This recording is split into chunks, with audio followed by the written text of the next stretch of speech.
It was a warm day at New York City Airport in 1955, and Pan Am Flight 914 was about to take off for its short journey to Miami, Florida.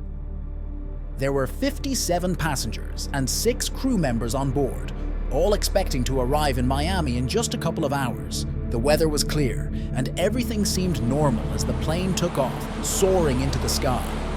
At first, everything seemed routine. Hours went by, and when Flight 914 didn't land, people started to worry. The airport tried to contact the plane, but there was no answer.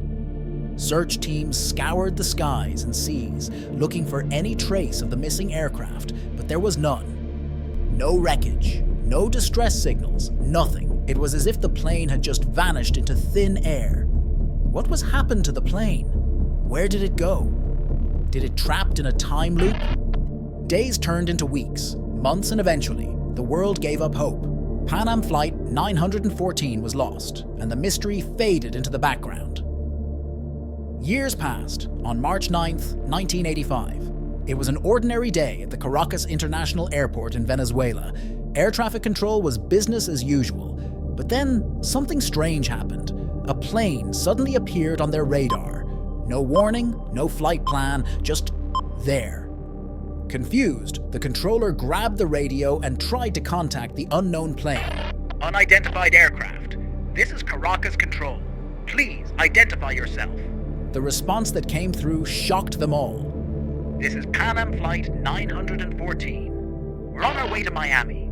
Where are we? The control room went silent. Pan Am Flight 914. That plane had been missing for 30 years. How could it be flying now? Pan Am 914. You're not in Miami. You're in Caracas. What is your position? Another pause. Then the voice came back, but this time, it sounded shaken, as if the pilot had just realized something was horribly wrong. From the skies above, the old Douglas DC-4 began to descend. As the plane landed, the airport staff couldn't believe their eyes. This wasn't a modern jet. It was an old plane from the 1950s.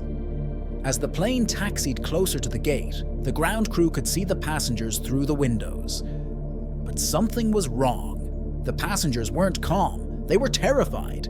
Their faces were pressed against the glass, screaming, pounding on the windows. But no sound came through. It was as if they were trapped in some kind of nightmare.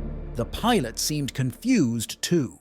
His eyes darted around, taking in the strange new world around him, the modern jets, the unfamiliar airport signs, and then, without any warning, the engine started again. Stop! Wait! The air traffic controller shouted over the radio, but it was too late. The pilot suddenly threw something out of the window, and the plane sped back toward the runway. In a matter of seconds, it lifted off, disappearing into the sky just as quickly as it had arrived. The airport staff stood frozen in shock. The only thing left behind was the small object the pilot had tossed out.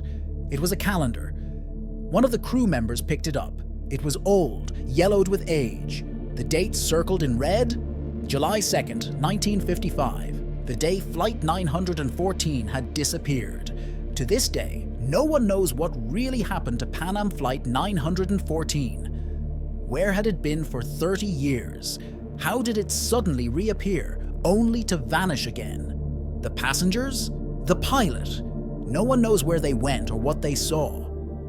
All we know is that Flight 914 remains one of the most puzzling mysteries in aviation history. What do you think? Did Pan Am Flight 914 travel through time, or is there another explanation? Share your thoughts in the comments, and don't forget to subscribe for more incredible stories.